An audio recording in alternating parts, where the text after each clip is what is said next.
Senhor presidente, senador Waldir Raupp, telespectadores da TV, ouvintes da Rádio Senado. O ministro da Defesa foi atingido de maneira desleal, com palavras completamente impróprias por um parlamentar. E o ministro se sentiu no direito de soltar uma nota, e eu quero fazer questão de iniciar o meu pronunciamento fazendo uma leitura dessa nota do ministro Celso Amorim, para que a verdade seja reposta. Diz a nota: deputado Jair Bolsonaro usa a palavra de baixo calão para se referir ao ministro Celso Amorim. Ao responder a uma pergunta do apresentador Rafinha Bastos, do programa Agora é Tarde, da Rede Bandeirantes de Televisão, edição de 9 de abril corrente, o deputado federal Jair Bolsonaro, do PP do Rio de Janeiro, utilizou palavra de baixo calão ao referir-se ao ministro da Defesa Celso Amorim, citando uma nota publicada na coluna do jornalista Anselmo Góes, do jornal O Globo, e a respeito da atuação da tropa federal na região da Maré. A maneira deselegante como o deputado se referiu ao ministro está longe de se justificar pela prerrogativa parlamentar de livre expressão.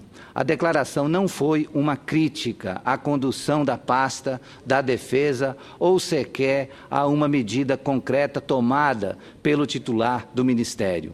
Trata-se de um ataque pessoal, descabido e despropositado, que, no mínimo, fere o decoro parlamentar, além, é claro, de ser incompatível com a maneira civilizada com que se tratam autoridades do alto escalão dos poderes da República. Apenas a título de esclarecimento, no último sábado, 5 de abril, o ministro da Defesa não foi ao Complexo da Maré porque, na parte da manhã, quando houve a ocupação da área em questão, ele participou do ato público que formalizou o emprego das tropas das Forças Armadas no local. O ato ocorreu no Palácio Duque de Caxias, na capital fluminense, sede do Comando Militar do Leste. Vale ressaltar que, antes da assinatura do ato, indispensável para garantir a segurança jurídica do emprego das forças federais no estado do Rio de Janeiro, Celso Amorim participou de um briefing também na sede do CML, que é o Comando Militar do Leste, no qual os comandantes militares responsáveis pela ocupação o informaram da situação da operação naquele momento.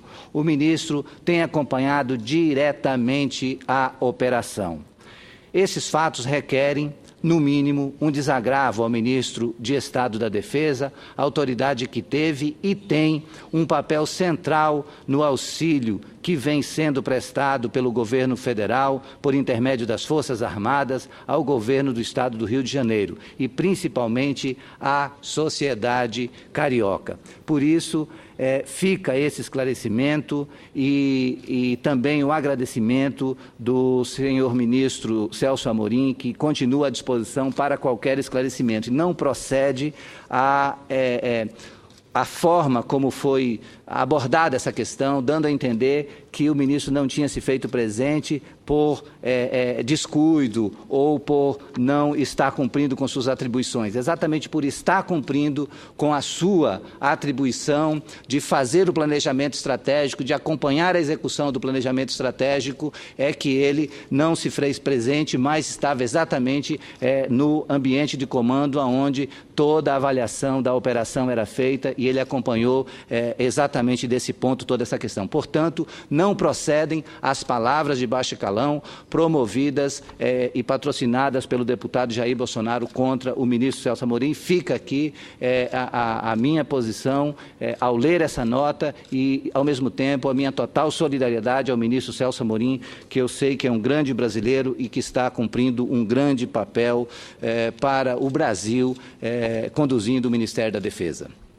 Mas, senhor presidente, eu quero aproveitar esse momento, na tarde de segunda-feira, para destacar a realização da 47ª reunião da Comissão de População e Desenvolvimento das Nações Unidas, que aconteceu entre 7 e 11 de abril, em Nova York, da qual participei como representante da Comissão de Direitos Humanos do Senado Federal. Essa conferência reuniu 179 países e várias lideranças mundiais ligadas aos temas de população e desenvolvimento para debater questões de raça, direitos das mulheres e de gênero, direitos reprodutivos, além da saúde reprodutiva e sexual, juventude e envelhecimento da população.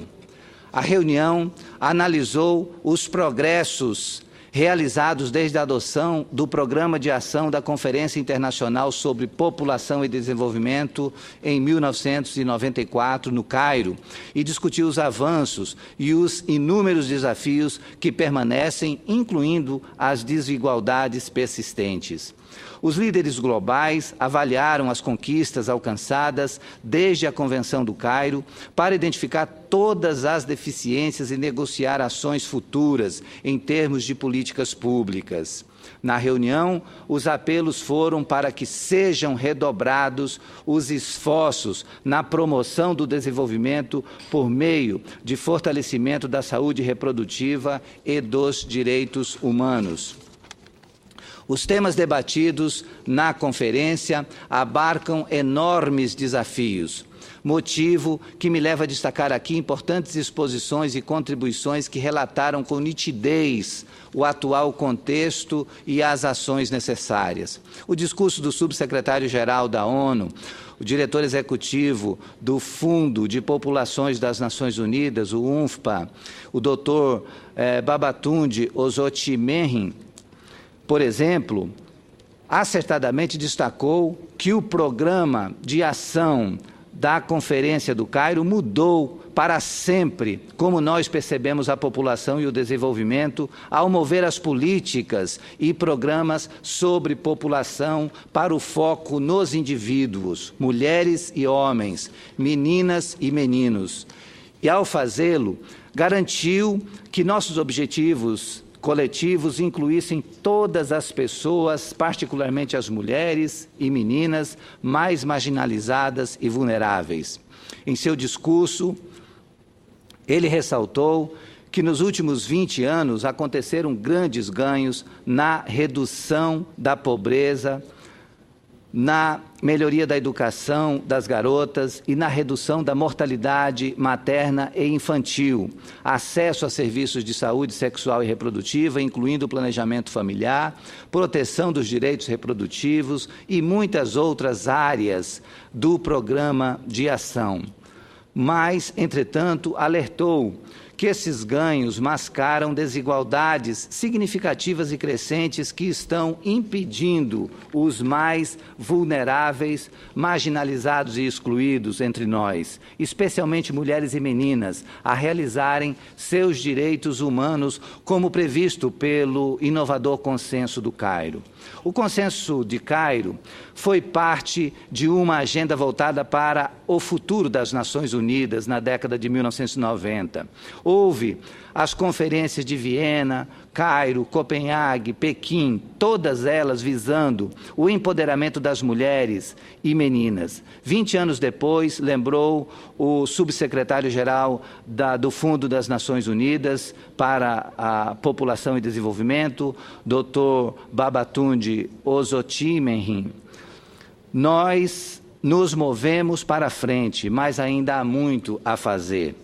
Ao lado do avanço importante no acesso aos direitos de saúde sexual e reprodutiva, incluindo o planejamento familiar, com impactos globais significativos sobre a saúde de mulheres, meninas e crianças, temos também o registro de que em muitos países esses ganhos foram apenas para aqueles que estão no topo da escala de renda. Ou seja, como ressaltou o diretor do Fundo de População da União das Nações Unidas, as pessoas pobres, tanto nas áreas rurais como nas áreas urbanas, continuam a sofrer com a falta de acesso a serviços e com problemas de saúde sexual e reprodutiva. Hoje, por exemplo, mais de 200 milhões de mulheres que querem o planejamento familiar não conseguem obtê-lo.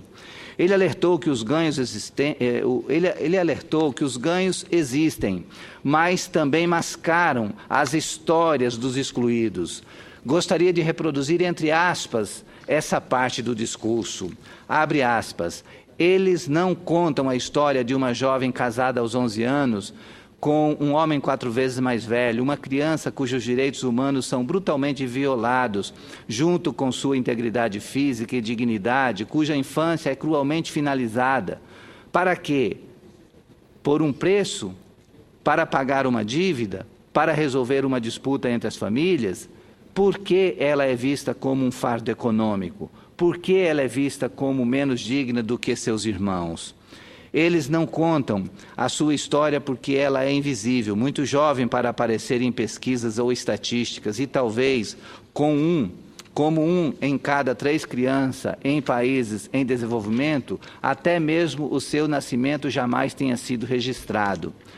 Na falta desse passaporte para a proteção, exercer seus direitos é praticamente impossível. Ela não é contada, ela não é atingida. Para a maioria das mulheres de todo o mundo, mulheres jovens em particular, a luta pelos direitos humanos individuais, a liberdade de decidir sobre o seu futuro pessoal está longe de acontecer. O grau em que a sociedade tem tolerado o uso da força e da violência para sustentar o controle sobre as mulheres em diversos países e em todas as classes da sociedade é uma das maiores injustiças da história humana. A nossa menina de 11 anos de idade, ainda apenas uma criança, provavelmente não compreende totalmente as mudanças que estão ocorrendo em seu próprio corpo.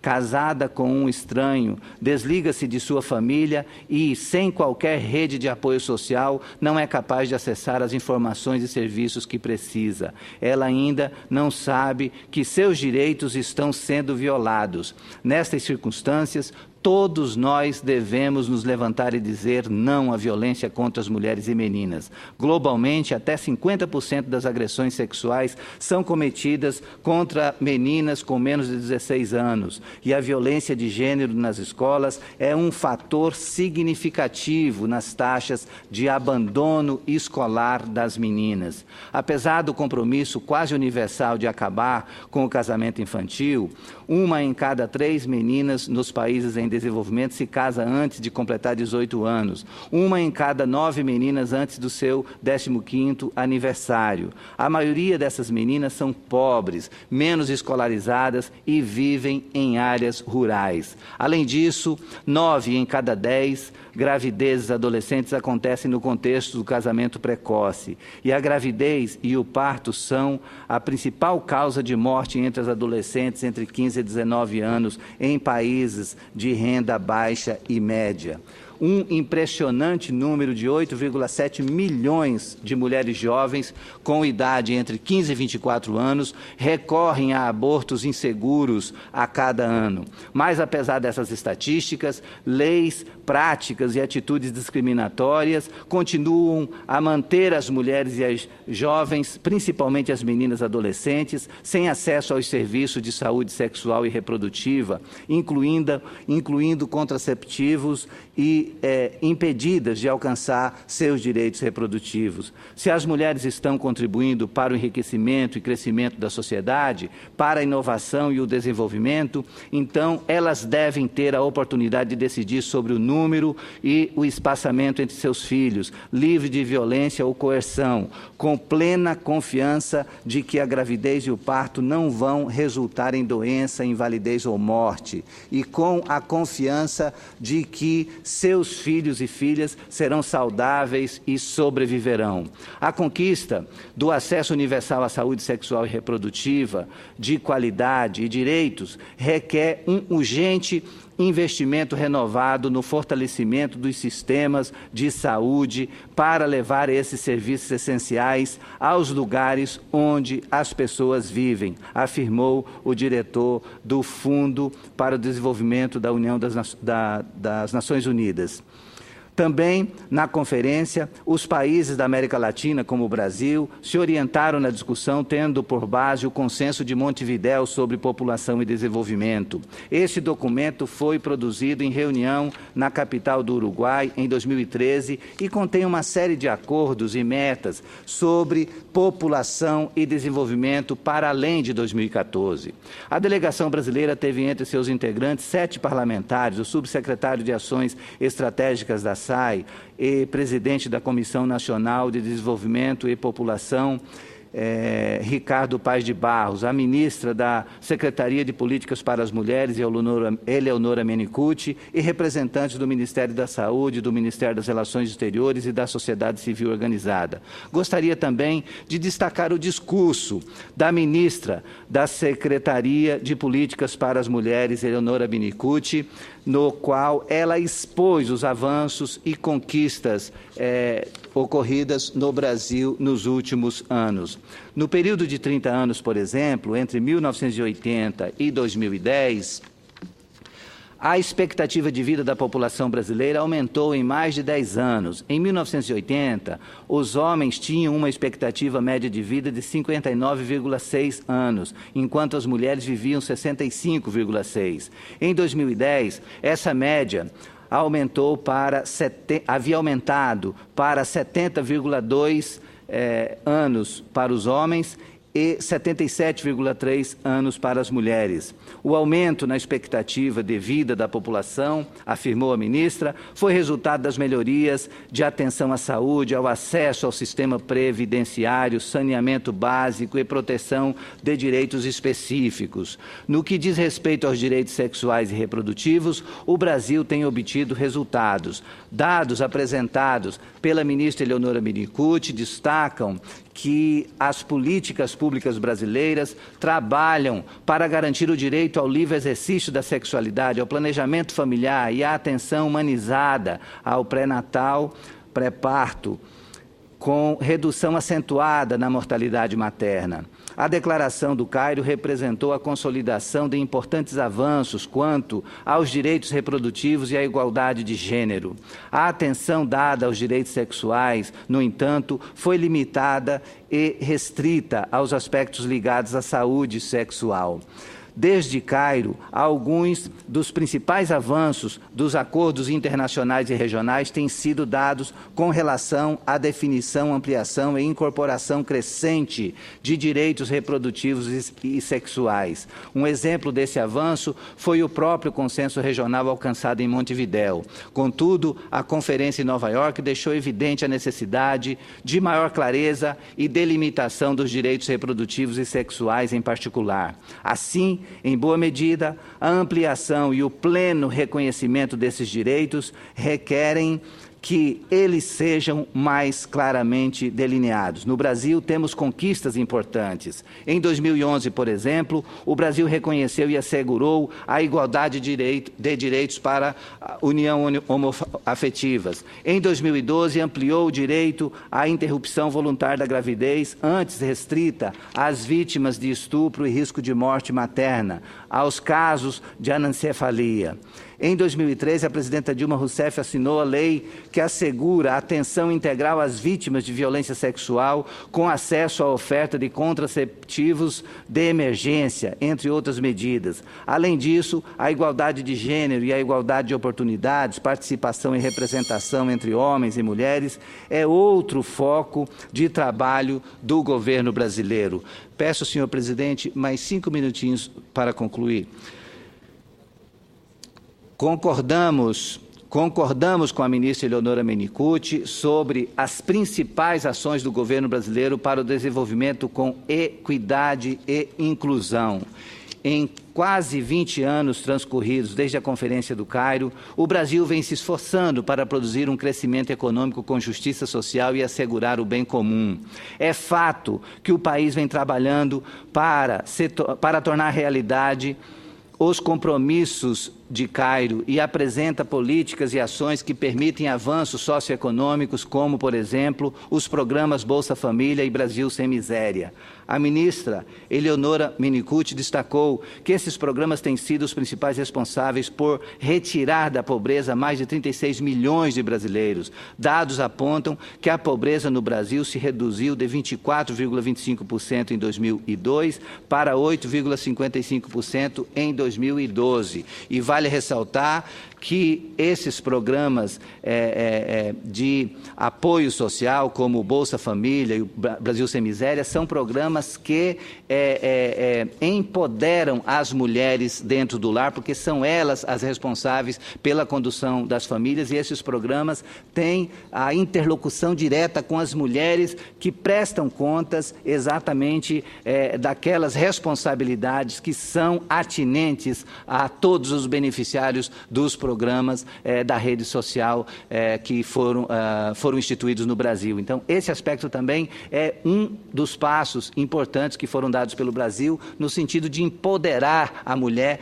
como chefes de família, que são, na realidade, a grande maioria das mulheres brasileiras. Além disso, os dois programas dão prioridade às mulheres como beneficiárias, em reconhecimento à importância da autonomia econômica, no empoderamento feminino e na melhoria das condições de vida das famílias brasileiras. De acordo com as estatísticas, 37% das famílias brasileiras são chefiadas por mulheres. Reconhecemos o papel decisivo das políticas estratégicas nacionais de promoção do acesso à justiça e à prestação de serviços que, por sua vez, capacitam os pobres, os grupos marginalizados e vulneráveis, incluindo mulheres vítimas de violência. Apoiamos a decisão do governo brasileiro de manter a inclusão de questões populacionais na agenda de desenvolvimento pós-2015, em especial a promoção da igualdade de gênero, a dinâmica e as tendências da população e a migração internacional, entre outras questões contidas no programa de Cairo,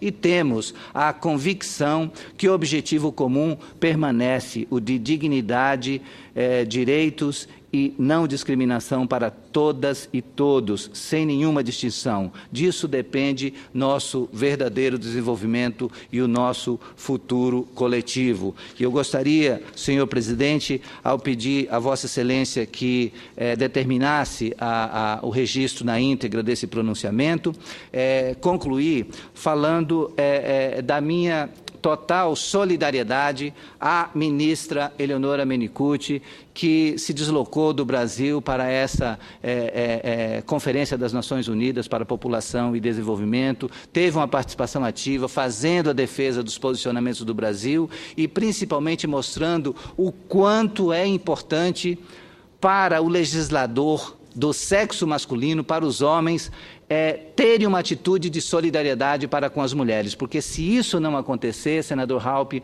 nós vamos ter sempre um parlamento fortemente marcado pela masculinidade, porque hoje nós temos 10% entre as senadoras, os senadores, dos 81 senadores, temos 10 mulheres. Na Câmara dos Deputados, dos 513 deputados no total, nós temos 44 mulheres. Então, o número de participação das mulheres nos postos de comando, em que pese o Brasil tem avançado muito, e tem hoje a nossa presidenta Dilma, o que é motivo de orgulho para todas as mulheres brasileiras, e para nós homens também, porque é muito importante essa experiência de ter mulheres no comando.